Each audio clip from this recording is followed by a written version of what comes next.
français. Bienvenue sur la chaîne YouTube Perfbyte français. Premier épisode, même voire le deuxième, je crois. Je suis un peu perdu dans les vidéos qui sont disponibles sur YouTube.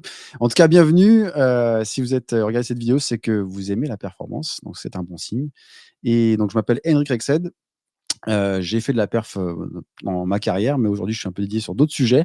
Mais pour animer convenablement ce sujet, je ne pouvais pas l'animer tout seul. Le mieux, c'est d'avoir des experts, des sachants qui travaillent au jour le jour sur le sujet. Et pour ça, je vous aimerais vous présenter Bruno Audou. Bruno, comment vas-tu? Eh ben bonjour Henrik, ça va très bien, je te remercie de m'avoir convié sur la chaîne Perfbyte français pour qu'on puisse animer ces streams, ces live streams de manière à proposer un contenu très intéressant autour du monde de la performance. Et enfin, on a également un autre ami qui travaille également dans la perf en manière quotidienne. C'est Thierry. Thierry a également sa société d'ailleurs. Bruno et Thierry, je crois qu'ils sont quasiment voisins. Donc Thierry, comment vas-tu? Très bien, merci Henrik. Hello Bruno, hello Henrik. Merci pour l'invitation et la proposition pour ce live. Je pense qu'on va bien s'amuser ce soir autour de la table. On a beaucoup de choses à dire. Alors déjà, je pense que le mieux, ce serait brièvement de se présenter. Donc Bruno, je te laisse la parole, présente-toi. Puis après, on se présentera l'un après l'autre. Ouais, ok, très sympa. Donc pour faire simple, moi mon truc c'est la perf et depuis plus de 20 ans je travaille dans le monde des tests de performance et j'accompagne mes clients sur la partie performance. Je dirige actuellement une société de conseil en tests de performance qui s'appelle Axou, que j'ai montée il y a un peu plus d'un an et j'ai un certain nombre de consultants qui m'accompagnent et qui amènent leur expertise auprès des clients pour les aider à optimiser leurs applications et pour faire en sorte que la notion de performance ne soit plus un secret pour nos clients. Voilà. Et Thierry? Du coup, moi c'est Thierry Pitts. Je suis dans le domaine de la performance depuis un peu plus de 7 ans maintenant. Donc j'ai eu la chance et l'occasion de travailler avec Bruno pendant plusieurs années. Et donc depuis peu, j'ai aussi créé ma société qui s'appelle Gaman. Et qui est spécialisée, qui recense en tout cas un certain nombre de consultants qui sont spécialisés dans l'automatisation des tests de perf, des tests techniques de manière générale, dans un environnement de DevOps. Donc voilà, nous, on accompagne nos clients pour intégrer les tests de perf, pour l'automatisation des tests de perf, l'automatisation des remontées de KPI dans la CI/CD de nos clients. Et pour ma part, moi, c'est Henrik Rexed. Bon, moi, j'ai travaillé longtemps dans la performance, plus de 15 ans en fait, en tant que consultant et en tant qu'éditeur. Et puis maintenant, j'ai quitté ce monde. Je suis plus dans le monde de l'observabilité, mais c'est toujours plus ou moins lié, rattaché au monde de la perf. Alors déjà, aujourd'hui, on a une thématique pour cet épisode. Et cette thématique, c'est les étapes d'un projet de test de performance. Alors, j'aimerais bien avoir votre retour, Thierry et Bruno. Alors, quelles sont, à votre avis, les étapes clés dans un projet de ce type? Alors, pour commencer, la première des choses à faire, c'est d'établir un bon cadrage du projet, une bonne définition des objectifs. Ensuite, il y a la fameuse partie de scripting. Donc, c'est là où on prend un peu, on échange quelques coups avec les applications du client, on scripte nos scénarios. Ensuite, il y a la partie des tirs. Donc, on va tirer sur l'application. Donc, on va sélectionner différentes typologies de tests pour simuler une activité qui corresponde à ce qui est attendu sur l'application. Je te coupe un peu, Thierry, parce que moi, je voudrais bien parler un petit peu de la suite. Une fois qu'on a réalisé les tirs, et de toute façon, il faut réaliser, on va dire, toute une partie d'optimisation où on accompagne le client sur la partie optime et on va dire surtout beaucoup de documentation autour de ça. Une fois que tout ça est fait, on peut présenter un rapport qui va présenter les différentes étapes qu'on a réalisées et surtout qui va amener au client l'information qu'il a besoin, c'est-à-dire est-ce qu'on a atteint les objectifs qu'il a fixés. Donc on reboucle avec l'objectif premier du projet. Et juste pour couvrir tout ça de manière très globale, on va appliquer une espèce de norme ISO 9001, même si ça n'existe pas vraiment dans l'informatique, qui dit on écrit ce qu'on va faire, on fait ce qu'on écrit et on écrit ce qu'on a fait. Et ça, c'est une règle très importante dans un projet, surtout un projet de test de perf où il y a beaucoup d'informations qui peuvent se perdre. Donc, on écrit ce qu'on va réaliser comme test, on réalise les tests qui ont été écrits, ensuite on écrit ce qu'on a réalisé et ce que ça a donné comme résultat. Voilà pour le cadrage général et on va passer, on va dire, tout ce Perf by français à vous détailler ces différentes étapes. Alors moi, je vous propose de commencer par le cadrage.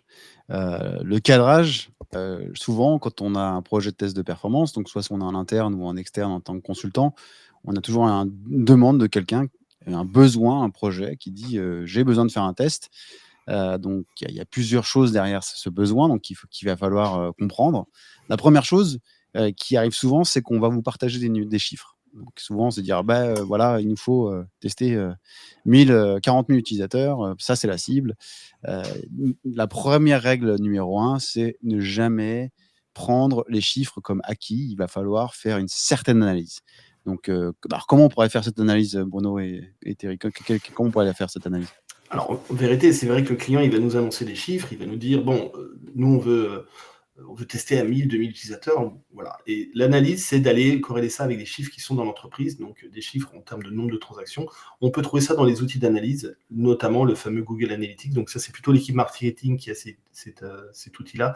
Mais on peut aussi aller trouver les chiffres dans les outils d'information interne, de supervision interne, donc notamment des APM comme Dynatrace qui sort aussi ce type de chiffres-là. Donc il faut aller corréler ces chiffres et surtout, il ne faut pas hésiter à aller voir à l'équipe des gars qui gèrent la prod ou des gars qui gèrent l'intégration, leur poser les questions. Des fois, ils vous amènent l'information de manière très différente et ils vous aident aussi à trouver où est le problème. C'est important de connaître l'équipe et de ne pas rester au niveau à se dire, bon, c'est lui qui m'a demandé la mission, il n'y a qu'à lui que je réponds. Non, il faut aussi aller rencontrer les équipes. Et puis surtout, il faut vraiment avoir identifié, même s'il y a un besoin qui a été exprimé, rien ne vous empêche d'être un peu plus curieux et de comprendre s'il n'y a pas d'autres phénomènes ou d'autres des éléments de charge, en fait, des pics d'activité qui seraient pertinents d'inclure parce que ça pourra sécuriser le déploiement ou le bon fonctionnement de l'application dans le futur. Donc, il faut aller au-delà des choses, amener de l'expertise à la requête qui a été formulée, parce que derrière, vous, en tant que sachant en perf, vous avez peut-être la possibilité de conseiller sur ce qu'il faudrait tester en plus de ce qui a été demandé. On voit souvent des plans batch, juste pour te couper, excuse-moi, on voit souvent des plans batch qui passent aussi en journée et qui passent entre midi et deux, qui peuvent ajouter des problématiques de performance qui ne sont pas du tout gérées. Je pense notamment sur les pickings dans les stocks où il y a des vagues qui sont des énormes batchs qui passent pour produire des vagues de picking et qui passent la journée. Et ça, c'est très important à tester. Et des fois, le client, il ne le mentionne pas parce qu'il n'a pas la connaissance technique très précise de son infra, il a juste une connaissance métier. Donc, ça peut être important. Et surtout, quand il y a des batchs, petite parenthèse, c'est si vous avez des batchs qui tournent en plein milieu de pics de charge, potentiellement, ce batch va faire des écritures en même temps que les utilisateurs sont en train d'interagir avec l'application dans la même base. Donc, ça vaut peut-être le coup de comprendre tout cet environnement pour l'inclure également quand vous allez définir précisément les tests que vous allez réaliser. Donc, inclure l'activité utilisateur avec de l'activité batch en parallèle. Pour te compléter aussi, Henrik, je te rejoins sur ce que tu disais sur les comportements des utilisateurs. C'est vrai que la simple donnée brute ne suffit pas, dans le sens où si le client nous dit on a besoin de faire un test à 10 000 utilisateurs qui se connectent en une journée, ça ne suffit pas, parce que comme tu l'as bien dit, il y a des comportements utilisateurs qui vont faire que la charge va être concentrée sur une partie de la journée, sur une période de temps qui est très courte. Et donc derrière, il faut que l'infra puisse absorber ce choc. Je prends l'exemple classique du Black Friday, on est en plein dedans, où en fait, dès l'ouverture des soldes, tous les utilisateurs vont se ruer sur les soldes. Donc il va y avoir un pic d'utilisateurs qui va être énorme d'un seul coup, et il faut être en mesure de mesurer l'impact de ce comportement utilisateur-là sur les serveurs. Exactement. En plus de ça, au-delà de ça, de compréhension de l'activité, du comportement technique de l'infrastructure, ça vaut le coup également déjà, il y a une formulation d'un besoin. Il faut bien comprendre pourquoi on fait ce test. Il y a peut-être des raisons très importantes qui fait que le design des tests va forcément fluctuer. Donc, avoir une compréhension de l'objectif complet de la campagne à ce moment-là, à cette étape clé du projet, est quasiment primordiale. Autre chose. Ouais, dis-moi. Moi, juste, excuse-moi. En fait, sur les besoins, comme tu dis, il faut comprendre pourquoi on fait ce test-là. En fait, des fois, la problématique, c'est que des fois, la demande de test, elle n'est pas forcément très technique. On peut avoir des demandes qui sont un peu politiques. Il faut les comprendre. Il faut savoir les interpréter. Et répondre aux clients par rapport à ça en essayant de rassurer sur le besoin exact. Autre élément très important, au-delà de comprendre en fait le besoin de la campagne et le réel objectif qui est peut-être mal exprimé, c'est de comprendre aussi l'existant. Peut-être qu'il y a des problématiques de prod qui ont pu avoir lieu, des comportements techniques qui sont déjà un peu, on dire, bancals. Et donc, d'avoir déjà cette information avant qu'on lance un test, ça va être extrêmement utile parce qu'au moment où vous allez lancer un test, vous allez peut-être découvrir quelque chose qui, vous, être complètement une découverte, mais en fait, l'organisation le sait depuis des années. Donc, ça va pas leur révolutionner les choses, mais d'avoir une compréhension de ce qui se passe. Donc, comprendre la technologie va être extrêmement important et surtout comprendre les challenges techniques qu'il y a derrière. Si vous avez je sais pas moi, vous avez une file ou un EAI ou n'importe quoi qui permet de gérer les messages entrants et sortants, et que dans l'environnement de test que vous allez avoir à disposition, vous n'avez pas ces composants-là, ben, ça va être un challenge. Donc, il va falloir aussi le prendre en considération. Mais après cette analyse, je pense qu'il faut, au-delà de juste cadrer, va falloir, tu l'as mentionné tout à l'heure, Bruno, de décrire tout ça, quoi, de stipuler et préciser les engagements. Donc ça, c'est donc, j'imagine, la deuxième phase. Alors, en effet, il y a une petite étape que moi j'appelle les objectifs détaillés, hein, une petite étape. Donc, après avoir, on va dire, cerné les objectifs généraux, qu'est-ce qu'on veut vraiment tester et pourquoi on veut le tester. Il y a les objectifs détaillés parce que quand on fait un test de perf, il faut savoir ce qu'on veut balancer vers l'infra et ce qu'on attend en retour. Donc, pour ça, les objectifs détaillés, la plupart du temps, la demande de l'utilisateur, la demande du client, c'est quel est le nom d'utilisateur qu'il veut atteindre. Le client nous parle souvent, je veux 100 VU, 1000 VU, enfin, VU, c'est Virtual User, donc je veux une centaine de personnes qui se connectent en même temps sur mon appli, vérifie que ça supporte ça. Ça, c'est une donnée, c'est pas forcément la plus intéressante, elle est importante, elle est chiffrée, donc c'est une donnée qu'on va utiliser et qui nous permet des fois de chiffrer aussi le type de licence qu'on va utiliser, donc elle est importante, mais pour moi, c'est pas la donnée la plus cruciale. La deuxième donnée importante, c'est le temps de réponse. Voilà, une application, ça répond en une demi-seconde, une seconde, parfois 2 secondes. Et quand une application est un peu lente, on va identifier ou que toute l'appli est lente ou que certaines pages sont lentes. Et c'est là-dessus qu'il faudra concentrer nos efforts une fois qu'on aura fourni le rapport pour dire cette partie de l'appli est lente, le moteur de recherche est lent, l'affichage des documents est lent, etc. Donc ça, on a des temps de réponse. Et donc, il faut se mettre d'accord avant la campagne pour se dire quels sont les objectifs de temps de réponse qu'on veut avoir sur l'affichage du portail, par exemple, sur l'affichage d'un document, sur l'affichage d'une recherche. Donc, ces objectifs-là, il faut les chiffrer et ce n'est pas forcément les mêmes entre l'affichage d'un document et l'affichage d'une recherche. Et des fois, par exemple, quand on dit, tiens, je lance un traitement dans un portail d'entreprise, un traitement, l'utilisateur, il a l'habitude qu'un traitement prenne entre 20 et 30 secondes, voire 1 minute. Donc, dire qu'un temps de traitement peut prendre 1 minute et que ça, c'est acceptable, c'est faisable, tout en disant que le portail, lui, doit s'afficher en moins d'1 seconde. Donc, il faut définir clairement quels sont les objectifs atteints, les objectifs acceptables.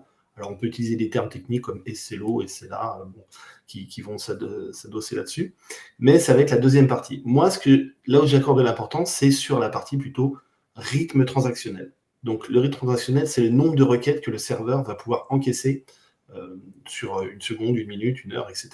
Parce que si on prend 1000 utilisateurs qui font 1 clic par heure, c'est pas très violent. Et la plateforme, même si elle est petite, elle va pouvoir supporter.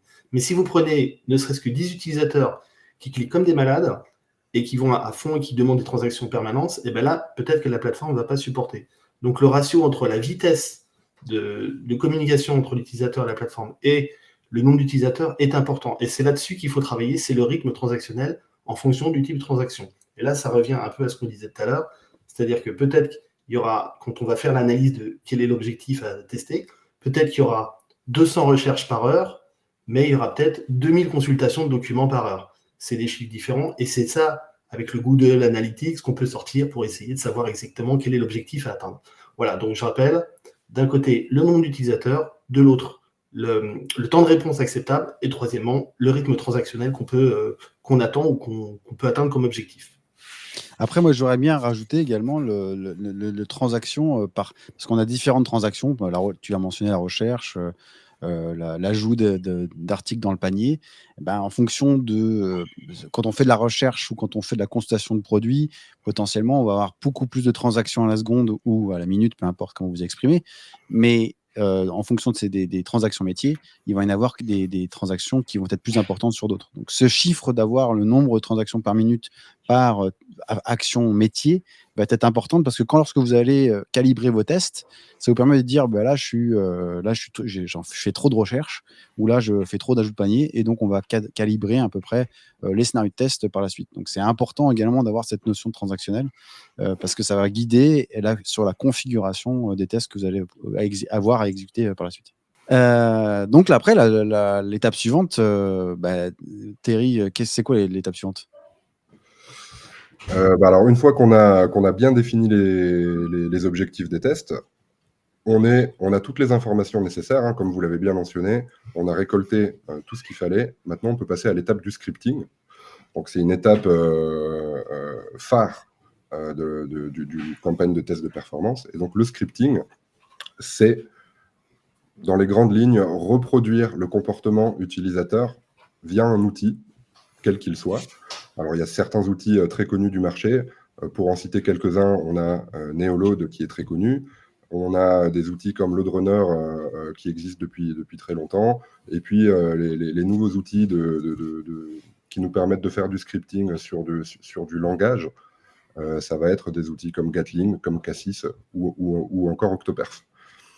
Donc, le scripting, c'est quoi? Comme je l'ai dit, en fait, c'est reproduire le comportement des utilisateurs. Donc là, avec toutes les informations qu'on a récupérées auprès de notre client, le but va être de reproduire toutes les interactions qui ont eu lieu entre le navigateur et le serveur pour simuler le plus précisément le comportement utilisateur pour que ça colle avec le comportement des utilisateurs de production. L'idée, c'est de se concentrer sur quelles sont les fonctionnalités critiques qui sont à inclure dans la campagne de performance afin de les reproduire. Alors, tu peux nous donner un exemple de script? Un exemple de script classique sur un site de e-commerce, ça va être un utilisateur qui se connecte, qui va choisir aléatoirement une catégorie, aléatoirement un produit, qui va l'ajouter au panier et qui va passer une commande. Ça, par exemple, c'est un script, un parcours utilisateur qui est très classique dans les sites e-commerce. Il peut y en avoir d'autres. Alors, en général, ce qu'on essaye de faire, c'est de varier le type de script afin d'être le plus complet. Alors, on va pas prendre, on va pas balayer 100% des fonctionnalités du site. Les sites, les fonctionnalités comme la création de compte, la modification de paramètres, l'ajout d'un commentaire sur un site, c'est pas des fonctionnalités qui vont être très critiques. Et encore, ça dépend. On va se focus sur ce qui a un impact business. Donc, on va essayer tantôt de faire des scénarios qui vont faire de la lecture d'informations, de la création d'informations, de la modification d'informations. On va faire un mix des trois et on va préparer notre test basé sur ces comportements-là. Alors moi, il y a un élément très important que je voulais rajouter, c'est tu as mentionné les outils qui permettent d'enregistrer et de constituer son scénario. Donc la première étape à faire, c'est que lorsque vous enregistrez le scénario, il n'est pas prêt. Il n'y a pas de record playback, ça n'existe pas. Parce que si vous faites un record playback, bon, déjà, vous faites de fortes chances que votre scénario ne marche pas, parce qu'il y a des notions de state entre chaque étape d'un site web. Ça, c'est la première chose. Et la deuxième chose, c'est de variabiliser. On reprend l'exemple que Terry a fait sur le site de e-commerce, si vous allez continuellement aller acheter le même pantalon, le même jean et le mettre à chaque fois dans le panier avec le même compte utilisateur, il y a de grandes chances que vous allez stresser le cache du site et pas du tout l'application en tant que telle, quoi. Donc il va falloir aussi dans la notion de scripting, c'est d'avoir un script réaliste et représentatif de l'activité que vous avez pu identifier dans la phase de cadrage.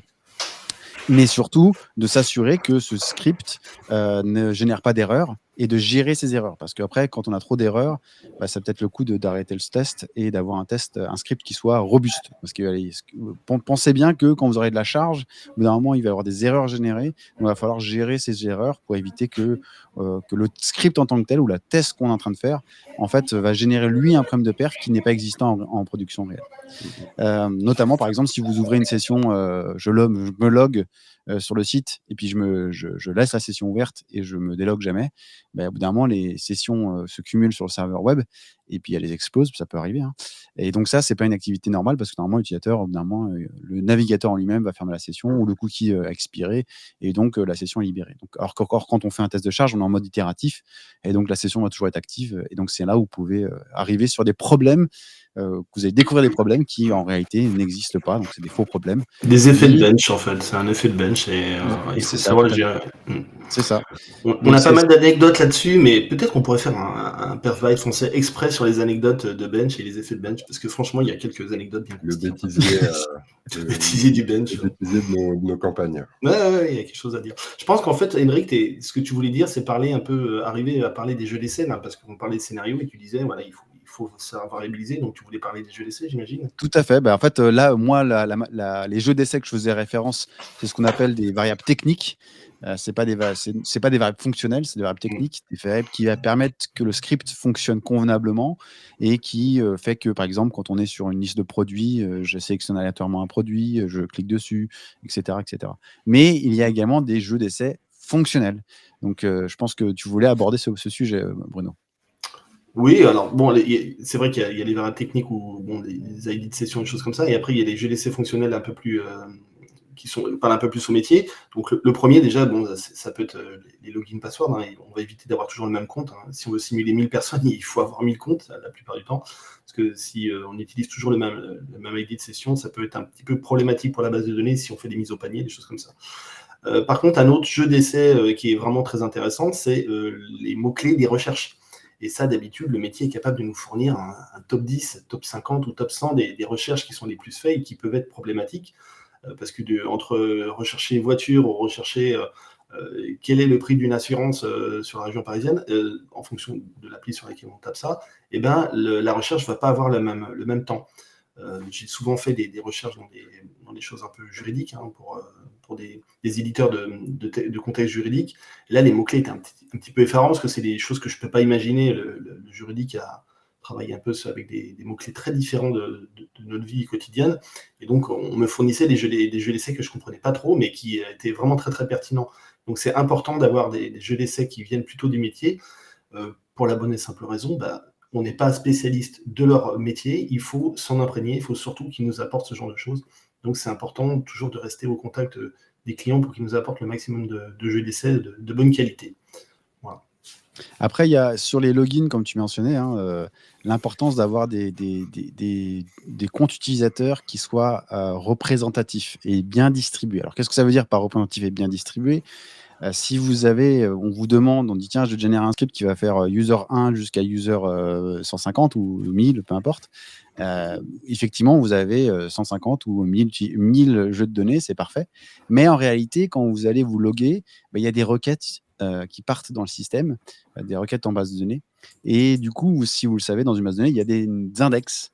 Et donc, si vous avez que des utilisateurs qui commencent par U, donc utilisateur, user 1, user 2, du coup, l'index, si l'index utilise le nom d'utilisateur, il va toujours taper dans le U. Et du coup, l'efficacité de la requête sera complètement différente si vous avez une représentativité, c'est-à-dire des utilisateurs qui commencent par A, B, C jusqu'à Z. Et du coup, l'activité en base va être complètement différente. Donc, bien en prendre en considération le fait que lorsque vous avez des jeux de données qui ont été générés par une équipe tierce, des DBA ou autre chose, toujours regarder le jeu de données s'il est pertinent et s'il pourra être utilisable lors de la campagne. Et de la même manière, si vous avez des utilisateurs, souvent on crée des scripts rapides, c'est bête, hein, mais faites un petit script, parce que à la main, ce sera pénible à valider, mais faites un petit script pour juste vérifier que chaque utilisateur est capable de se loguer. Parce que ce serait dommage de découvrir ça lorsqu'on a lancé une heure de test et de dire que finalement, toutes les erreurs qu'on a, c'est à cause du jeu de données.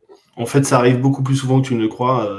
La plupart du temps, les comptes qu'on nous donne, on se fait toujours un petit script qui fait login, logout et qui vérifie qu'on peut bien se loguer. Parce qu'il y arrive qu'on nous fournisse des comptes qui ne sont pas habilités, qui sont plantés dans un batch et qui fonctionnent plus, ou des comptes bloqués pour des raisons XY. Donc c'est très important de pouvoir faire ce genre de choses. On est plus sur du best practice là, donc c'est de la méthodologie un peu générale, mais c'est important de vérifier un peu la qualité des jeux de données pour voir que ça rapporte quelque chose. Notamment comme dans les recherches, hein. Une recherche qui rapporte 0, c'est une recherche, mais il faut savoir se dire, tiens, cette recherche rapporte 0, est-ce qu'on la garde ou pas? Est-ce que, voilà, comment on gère dans notre script le fait que ça rapporte 0? Un utilisateur va faire des recherches qui rapportent 0, ça arrive aussi, il faut le gérer. Donc en fait, c'est à nous de donner toutes les précisions nécessaires aux équipes métiers qu'on accompagne sur la campagne de performance. C'est à nous de les sensibiliser en fait au fait que leur rôle, c'est de nous fournir des données qui soient pertinentes. Comme tu le disais, une recherche qui ne te renvoie à rien, on ne va pas forcément vouloir la garder dans un test de perf. Ça peut, mais là, c'est du spécifique. Donc nous, on doit leur demander des données qui pointent bien vers quelque chose. Un exemple que j'ai déjà eu chez un client, c'était sur un progiciel interne où tous les comptes utilisateurs qu'on nous avait fournis étaient des comptes qui étaient complètement neufs, créés, et donc avec aucun historique dans leur activité. Ce qui fait que quand on se loguait avec ce compte-là sur l'application, bah, l'historique était vide. Donc en fait, on chargeait un profil complètement vide, donc on n'allait pas solliciter réellement la base. Donc là, on dépasse un peu simplement la donnée technique elle-même. Il y a toute une histoire de fonctionnel et métier derrière, de paramétrage des utilisateurs et des données qu'on nous donne, où on doit être aussi réaliste à ce niveau-là des données. Voilà. Et je voulais également ajouter un point, c'est au-delà du jeu d'essai. Si on prend l'exemple du site de e-commerce, quand on est sur un site de e-commerce, il arrive très souvent qu'un acheteur va avoir entre 1, 6, 8 articles. Donc d'avoir la notion de combien d'articles moyens il y a dans un panier. Et aussi, si vous êtes dans un cadre de site de e-commerce, il y a un taux de conversion. C'est-à-dire vous n'avez jamais 100% des gens qui vont procéder au paiement jusqu'au paiement de l'article. Donc d'avoir un peu cette simulation du taux de conversion où là j'ai fait la recherche, j'ai acheté les produits, puis après je suis parti. Et après d'avoir des utilisateurs qui vont un peu plus loin et puis qui arrêtent, etc. Donc du coup, on vient vraiment prendre les jeux d'essai comme des jeux d'essai fonctionnels qui vont être utilisés pour configurer vos tests, mais aussi configurer la conception de votre scénario aussi. Très important. La donnée, de toute façon, c'est quelque chose de très touchy. Ça a toujours été un gros sujet. Quand on fait des tests sur des environnements pré-prod, souvent on teste sur des bases de données alors qui n'ont pas forcément le même volume de données que dans la base de prod. Donc on sait déjà d'office qu'on va tester une application dont la base de données fait peut-être un quart du volume de celle de la prod. Donc on sait qu'elle aura déjà des facilités à ce niveau-là. Et puis aussi, si on veut faire des tests sur un environnement le plus isoprod possible, bah, il faut aussi que le paramétrage des données soit les mêmes. Il faut qu'il y ait le même volume, les mêmes paramétrages. Donc c'est en général un gros sujet qui n'est pas évident. Et souvent, bon, c'est un peu hors sujet, mais on doit ajouter de l'anonymisation de données quand on travaille avec des données utilisateurs de production. Alors, et juste pour finir, c'est vrai qu'on peut travailler des fois avec des architectures et des données qui ne sont pas au bon volume. C'est un problème sans en être un, c'est-à-dire que c'est un problème parce qu'on n'est pas représentatif et on n'est pas sûr de tester vraiment les bonnes choses. Par contre, on peut complètement dérouler un bench de bout en bout. Par contre, ça veut dire qu'une fois qu'on a fini ça, on prévient bien le client, attention, on a peut-être validé ça, mais on ne vous garantit pas la même chose en prod, puisque ce n'est pas la même taille que la prod, ce n'est même pas la même taille de données.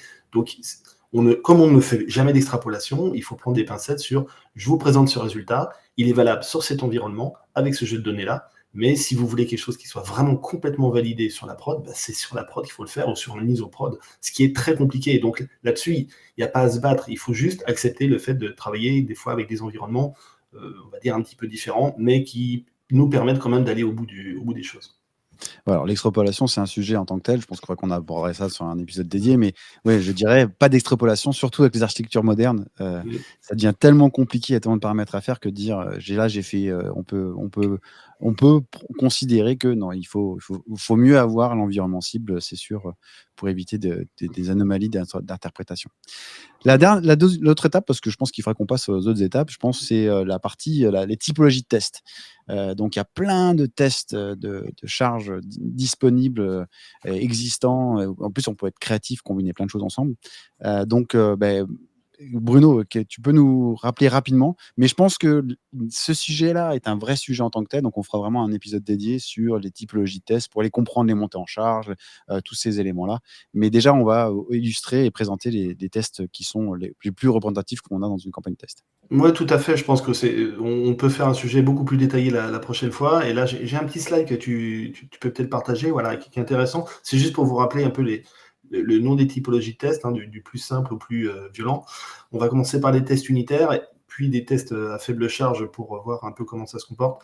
Ensuite, on va faire la montée en charge qui nous permet d'arriver à l'objectif nominal. Et ça, cette notion objectif nominal, objectif en pic, c'est de la méthodologie. On pourra en parler une prochaine fois pour faire des choses plus avancées.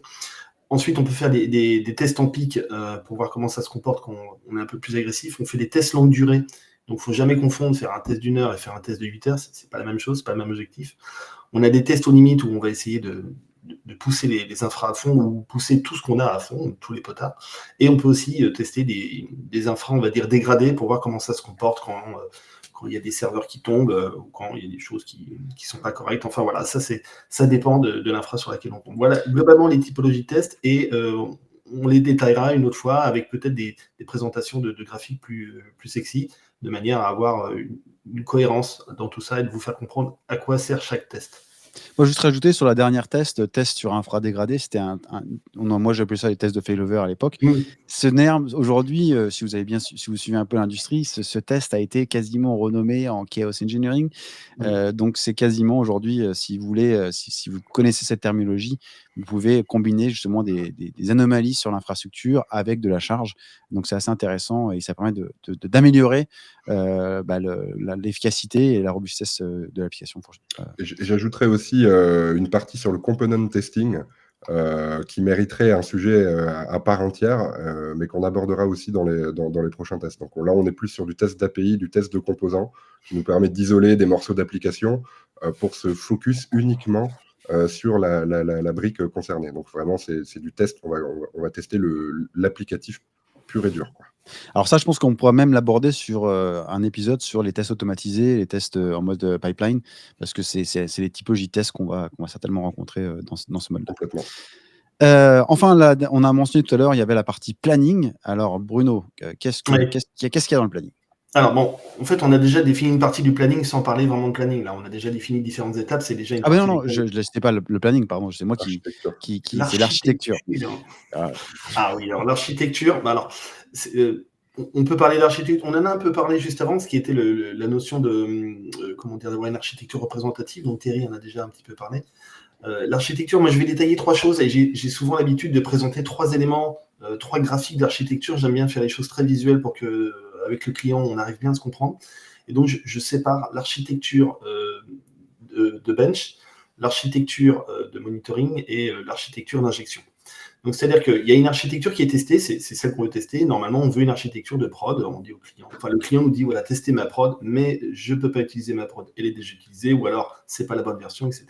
Donc, il nous met à dispo une pré-prod, ou une qualif, ou bon, ça dépend comment ça s'appelle, mais une architecture qui est assez proche de celle qu'il a en production. Alors, des fois, ce n'est pas le bon nombre de machines, CPU, c'est pas le... Mais normalement, les versions sont assez proches. Et comme le proposait Thierry tout à l'heure, on peut avoir des bases de données qui sont au quart de la base de données. Donc, c'est un peu plus petit. Ça peut arriver. Donc, on peut avoir des architectures un peu représentatives. Il faut toujours prendre des pincettes pour ne pas faire d'extrapolation. Donc, ça, c'est l'architecture qu'on va tester. Donc, il y a déjà un travail et une mise en accord à faire avec le client sur quelle est l'architecture sur laquelle on va travailler. Et des fois, il y a des problématiques de sécurité. Certaines architectures ont des niveaux de sécurité qui ne permettent pas de bencher. Et donc, on demande à dégrader ces niveaux de sécurité. Et là, ils disent, on ne peut pas le faire là-dessus, donc il faut le faire sur une autre, etc. Et en plus, maintenant, on peut avoir des clients qui ont des architectures qui sont dans le cloud et qui sont partagées avec d'autres clients. Donc, des fois, tester une architecture, ou plutôt un environnement qui lui-même est, on va dire, un peu mutualisé avec d'autres environnements, c'est un vrai casse-tête. Donc, il y a cette partie-là. Une fois qu'on a défini ça, nous, il nous faut une architecture d'injection. Parce que si on a une plateforme d'un côté qui doit supporter 1000 ou 2000 utilisateurs, de l'autre, nous, on doit définir une architecture d'injection qui soit capable de simuler 2000 utilisateurs qui vont interroger. Je ne vais pas mettre 2000 navigateurs avec des petits bonhommes qui cliquent derrière. On a des outils d'injection qui servent à ça et qui ont la capacité de se multiplier en ayant un contrôleur d'un côté qui pilote tout ça et des injecteurs qui vont simuler, on va dire, 1000, 2000 utilisateurs en fonction de la machine. Voilà, on a une architecture d'injection à déterminer, à présenter et faire en sorte d'ouvrir les réseaux, d'ouvrir les flux. Après, la troisième partie qui est un petit peu plus floue, vas-y, Émeric. Je vais juste rajouter sur l'architecture d'injection, il il faut bien avoir en considération qu'en fonction de l'objectif que vous allez, de charge que vous avez à simuler, l'architecture d'injection va être nécessairement très différente entre je dois faire 200 utilisateurs concurrents et je dois faire 1 million d'utilisateurs concurrents. Donc là, du coup, il va falloir un petit peu avoir une architecture plus détaillée. Il y aura plus de contraintes à prendre en considération. Surtout si vous faites commencer à faire de l'injection à partir du cloud, il va y falloir il y a des notions de DNS, il y a des notions de route, réseau Internet. Donc, si vous injectez par le cloud, faites en sorte de bien comprendre cet environnement-là pour définir la bonne architecture. Parce qu'une fois de plus, c'est toujours pénible de lancer un test et réaliser que finalement le blocage, il n'est pas lié au niveau de l'application, mais il est lié à un DNS ou il est lié à un composant externe à l'applicatif qu'on essaie de tester. J'ajoute une chose, parce que le sujet du dimensionnement de l'infra de test, c'est un vrai sujet, et il dépend notamment du type d'activité des utilisateurs. Très souvent, quand on est sur de l'e-commerce, on va simuler de l'HTTP classique. Mais il y a des protocoles qui sont un peu plus gourmands en termes de ressources, donc ils vont nous demander beaucoup plus de machines. Je prends l'exemple du WebSocket, par exemple, qui est un protocole assez gourmand. Parce qu'en fait, on doit maintenir la socket ouverte constamment. Le serveur peut nous envoyer des messages push dans le sens serveur vers client. Donc, ça nécessite plus de ressources.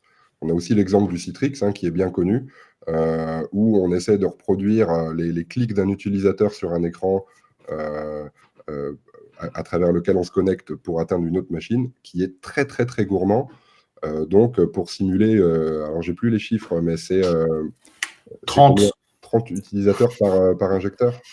Oui, parce qu'un injecteur, c'est la carte graphique qui va gérer, c'est les GPU qui gèrent, et donc les GPU d'une machine classique, c'est plutôt peut simuler à peu près 30, l'équivalent de 30 écrans, quoi. Voilà. Alors qu'on parlait juste avant d'une injection plutôt protocolaire en HTTP, Henrik connaît très très bien ça, et il sait très bien qu'on est plutôt autour de 400-500 utilisateurs par CPU sur une machine classique. Donc une machine qui a 4 CPU, elle peut sans problème monter à 1500, parfois même 2000 utilisateurs. Voilà, aujourd'hui, c'est des choses qui sont tout à fait acceptables sur une grosse machine avec un i7. Oui, c'est vrai que c'est un point qu'on n'a pas abordé. Oui, le protocole dans la partie cadrage est importante. On a omis de le présenter, mais le protocole qui va être ciblé, forcément, va impacter nécessairement comment on va dérouler cette campagne de test. Donc voilà, dernière architecture, je crois que peut-être que tu peux nous parler de la partie architecture de monitoring, Henrik. Qu'est-ce qui est possible? Qu'est-ce que tu connais? Alors par le passé, on avait tendance à ouvrir des flux parce qu'on est sur l'environnement de Calif. Donc, du coup, on ouvrait des flux, il faut les faire sur firewall pour que l'outil d'injection ou l'outil de test en charge puisse s'interfacer sur l'infrastructure et récolter des métriques. Donc ça, aujourd'hui, c'est en train de plus ou moins, il y a toujours, c'est toujours existant, mais si vous faites du monitoring via un outil de test en charge, chaque type de monitoring, soit infra, si c'est du serveur web, il y aura des prérequis, donc faire en sorte que ces prérequis sont bien partagés pour les avoir en temps et en heure. Mais aujourd'hui, on va dire, dans la plupart des infrastructures, il arrive souvent que l'outil test en charge est un outil qui va juste marteler et envoyer de la charge sur l'applicatif. Et derrière, on a des outils comme d'observabilité, comme Dynatrace ou autres, qui vont avoir toutes les données techniques, aussi bien infrastructure que comportement applicatif, donc les traces, les logs, les métriques. Et du coup, on a une source de données très riches et qui va permettre d'avoir une analyse beaucoup plus pertinente. Donc, c'est les données de la partie architecture ou l'aspect monitoring ou observabilité, on peut le donner à observabilité, est quasiment primordial parce que si vous faites un test et que vous n'avez pas de données, vous êtes un peu aveugle. Donc, vous avez fait un test pour rien. Donc, faites en sorte d'avoir le plus de données possible pour que vous ayez les bons éléments à disposition pour analyser et identifier le maillon faible ou l'élément problématique de l'architecture. Donc ça, c'est vraiment primordial. On pourra aborder aujourd'hui il y a des outils aujourd'hui un peu plus modernes qui commencent à intégrer tout ce qui est OpenTelemetry. Donc, c'est-à-dire que l'outil d'injection va démarrer une trace et la trace va continuer dans l'outil d'observabilité. Et donc là, vous aurez capacité de comprendre, d'avoir une bonne compréhension sur chaque utilisateur virtuel que vous avez généré. Donc là, c'est génial. Et du coup, l'analyse va être beaucoup plus facile qu'avec des outils traditionnels qu'on pouvait utiliser par le passé. Je pense qu'on peut faire un perf by français direct sur la partie monitoring et remontée d'informations, donc observabilité, orienté bench, bien sûr, parce que faut pas confondre un monitoring, on va dire prod, qui fait du suivi un peu global des infras, et un monitoring bench qui lui est beaucoup plus rapide, beaucoup plus détaillé, qui sort beaucoup plus d'infos, parce qu'on a besoin d'avoir les choses plus détaillées. Voilà, donc globalement les 3 architectures, celle qui est testée, celle qui injecte et celle qui monitor. La dernière étape, c'est donc la partie planning. Donc, qu'est-ce qu'il y a derrière? J'ai fait un tout petit slide, enfin je l'ai fait il y a longtemps, mais je pense que tu peux le présenter parce qu'il est, il va être un peu compact, mais il est intéressant et il va donner un peu les grandes étapes de tout ça. Donc sur le cycle de vie du projet, évidemment, la première partie, ça va être le recueil des exigences. On en a parlé au début, hein. Il faut être assez carré là-dessus. Ensuite, il y a la conception de l'architecture de test, donc celle qui va injecter, celle qui va être injectée, celle qui va subir tout ça. Donc monter la plateforme d'injection, donc celle qui injecte. Il faut préparer, donc vous voyez, il y a bien une séparation entre deux types d'infrastructures. Et après, on va faire la conception des scripts. Donc conception, c'est d'abord quels sont les scripts fonctionnels qu'on va faire avec les jeux de données, et ensuite c'est l'écriture des scripts en eux-mêmes pour simuler le comportement des utilisateurs. Voilà. On va définir les scénarios d'ingestion, c'est-à-dire quel script va être lancé à quel volume. Donc, par exemple, le script de recherche va être lancé 1000 fois par heure, alors que le script de création d'un dossier va être lancé 10 fois par heure. Voilà, c'est ça le scénario d'injection. Et puis, va faire la différence entre des tirs à faible charge puis des tirs aux limites, quoi. Et ensuite, on va rajouter les jeux de données qui vont bien. Et le tout, on le note dans notre magnifique dossier de cadrage. Donc là, c'est la partie écrire ce qu'on a fait. C'est quelque chose qu'on présente au client. Et à partir du moment où on a présenté ça, normalement, on a un coup de tampon qui dit « Ok, votre objectif, c'est de faire ce bench-là. On est tous d'accord. On peut démarrer la partie, on va dire, bench en lui-même. » Voilà, la partie, on va dire, paperasse est terminée. On peut se concentrer sur la partie technique. Donc, préparer les jeux de données, mettre en place les configurations sur les différentes applis, parce que des fois, on va changer d'environnement, on va peut-être modifier un peu l'environnement pour que ce soit prêt pour ça, avec des fois des mises à jour logicielles, mais qui peuvent venir au fur et à mesure des différents tirs. On réalise le tir d'injection ou les tirs d'injection eux-mêmes, et à partir de là, on va rentrer dans un cycle itératif, dans une boucle, qui est très intéressante, puisqu'on recueille les données d'un côté, on analyse les résultats, et là, on le fait à plusieurs, hein. Et ces résultats vont nous apporter des informations qui nous permettraient de faire du tuning. Le tuning va exiger ou de la mise à jour logicielle, ou de mise à jour de configuration, ou de modifier les scripts des fois, ou de modifier les jeux de données. Et à partir de là, on rentre dans cette boucle et on peut faire itérer là-dessus jusqu'à 5, 10, 15 fois, 20 fois, ça dépend. Bon, on a des records à plus de 800 tirs sur un bench, mais la plupart du temps, un bench ordinaire, c'est entre 10 et 30 tirs, quoi, pas plus que ça. Voilà. Alors justement, je rajoutais, c'est surtout quand vous voyez un comportement applicatif, essayez de réinitialiser l'environnement et de relancer pour confirmer l'observation qui a été faite. Parce que si l'observation a lieu une fois, mais que vous n'arrivez pas à la revoir dans un deuxième test, c'est peut-être une exception qui s'est passée. Donc toujours, l'itération et la réexécution des tests sera une valeur importante pour confirmer et justement être sûr quand on va partager le résultat auprès du client ou du projet. Moi, je propose de toujours enregistrer ça dans un journal de tir qui est un log, hein, un logbook de ce qu'on a fait, donc qui dit j'ai fait tel tir, ça a eu tel résultat et on propose telle optimisation derrière. Alors pourquoi faire ça même si en lui-même le journal de tir il n'a pas d'intérêt, en fait ça va nous permettre de nous aider à rédiger un rapport très précis pour dire voici toutes les étapes et toutes les choses qui ont été modifiées sur la plateforme, et donc c'est vraiment un logbook de change, et la notion de change elle est très importante. Parce que tout ce qu'on va mettre en place sur une plateforme genre de pré-prod, et bien une fois qu'on va valider qu'il faut la mettre en place sur la prod, il faudra se rappeler de ce qu'on a fait. Et se rappeler, des fois, on ne se rappelle pas de l'ordre, ni pourquoi, ni comment. Et le journal de tir, il est très important pour ça. Ça nous permet aussi, hein, dans une vision plus macroscopique, de capitaliser en fait sur certains comportements. Si par exemple, dans 6 mois, on a un comportement étrange qui arrive sur une application, une dégradation de temps de réponse, ou alors un load balancer qui crash parce qu'il n'arrive plus à redistribuer les requêtes, on pourra se rappeler que dans le bench à l'époque, on avait modifié telle configuration sur le load balancer, ça nous avait donné tel résultat, donc on gagne du temps, sur le long terme aussi, pas que sur le court terme.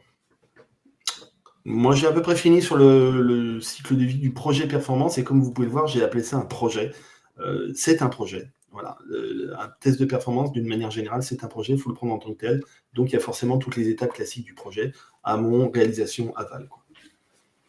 Donc, on a abordé globalement toutes les étapes du projet, mais ça nécessitera de rentrer plus en détail sur ces étapes, parce qu'il y a plein de petites choses qu'on n'a pas mentionnées, donc la spacing time, donc temps de pause utilisateur, la notion de pacing, ces genres de choses sont extrêmement importantes à bien calculer, parce que ça va avoir un impact sur votre injection. Donc, on essaiera d'avoir un épisode par la suite traitant chaque élément un par un, pour que vous ayez plus de détails et que vous puissiez réaliser avec succès votre projet de test de performance. Alors, petite conclusion alors. On va rappeler un peu les prérequis. Alors, Thierry, tu veux commencer ? Alors, les prérequis pour une bonne campagne de performance, c'est un cadrage réussi et définition des objectifs pertinentes. C'est-à-dire, notre rôle, c'est d'accompagner le client pour déjà récolter les bonnes informations de la bonne manière, utiliser les bons outils pour comprendre d'abord quel est le besoin, comprendre quelle est la charge qu'on va devoir simuler, comprendre quels sont les jeux de données qu'on va devoir utiliser, quels sont les temps de réponse attendus sur chacune des pages, quelle est la volumétrie des transactions, voilà, définir de bons objectifs et cadrer correctement le projet. C'est succinct, mais efficace. Bruno ?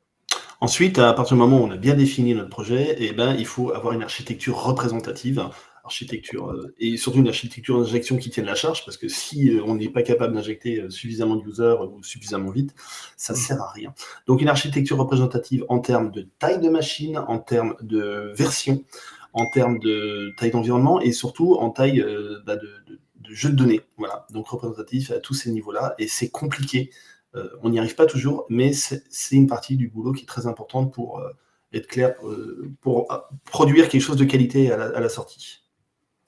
Moi, j'aimerais bien juste rajouter une chose, c'est, pensant à cette étape clé du projet, il faut récupérer le maximum d'informations que vous pouvez avoir sur le comportement applicatif, sur l'existence de cette application en production, les problèmes qu'il y a pu y avoir par le passé et la technologie. Parce que ne pas comprendre l'architecture que vous avez testée, ça va être un gros point négatif lorsque vous allez devoir analyser et comprendre ce qui se passe. Donc, prenez le temps de regarder l'architecture, de poser des questions bêtes, parce que des questions bêtes ont toujours des réponses très intéressantes, et ça vous permettra de comprendre où est-ce que vous mettez les pieds, surtout. Parce que du coup, souvent, on découvre des choses et on ne peut pas être expert sur tout. Donc, il va falloir un peu comprendre et avoir la meilleure compréhension possible, parce que derrière, grâce à un cadrage réussi, ça vous permettra de réaliser avec succès cette campagne sans passer tous les matins en stress ou en souffrance lors de la réalisation de ce projet. Moi, j'ai un petit mot de conclusion. Pour moi, c'est très important d'être proche des équipes techniques. Donc, comme on l'a dit tout à l'heure, parfois le benchmark, la campagne a été commandée par des gens qui sont, on va dire, à la direction de l'entreprise, mais qui ne sont pas derrière les consoles. Et il est très important d'aller faire le tour, de rencontrer les équipes et de rencontrer le DBA, le mec qui s'occupe un peu du réseau, le type qui fait les déploiements d'infra, le type qui gère certains incidents. Et là, on apprend toujours des choses. Et des fois, on a même la solution qui est là, mais qui n'a pas été remontée, qui n'a pas été exploitée. Des fois, c'est très intéressant de faire ça. Et surtout, quand on fait les campagnes, il faut faire en sorte de communiquer un maximum avec ces gens-là pour leur apporter des informations qu'on est en train d'avoir, parce qu'eux, ils n'ont jamais ce genre de truc. Donc, un bench, c'est de l'or en barre pour ces gens-là. Il ne faut pas hésiter à leur transmettre ces informations-là. Ça les intéresse beaucoup. C'est très valorisant pour eux, quoi. Bon, je pense qu'on a abordé le sujet de manière très détaillée. J'espère que vous avez appris des choses pendant ces 40 minutes, 45 minutes. Donc, on par la suite, comme on a mentionné plusieurs fois, on va aborder sur des épisodes dédiés certaines thématiques qu'on a abordées lors de la description des étapes, pour qu'on puisse vous donner plus de bonnes pratiques et plus de recommandations pour que vous puissiez réaliser à bien votre projet. Donc, tout d'abord, merci à tous d'être présents et de regarder cette vidéo. Donc, si vous aimez cette vidéo, si vous avez apprécié le contenu, n'hésitez pas à mettre un petit pouce bleu. Et puis, il y a le bouton subscribe. Donc, n'oubliez pas à vous abonner à la chaîne, parce que on va essayer de produire plus régulièrement du contenu. Et comme ça, si vous voulez apprendre et démarrer votre carrière dans la perf, cette chaîne vous sera utile. Merci Thierry, merci Bruno. Et puis, écoutez, à très bientôt. Merci à vous. Merci Au revoir. Yannick. Ciao. Ciao.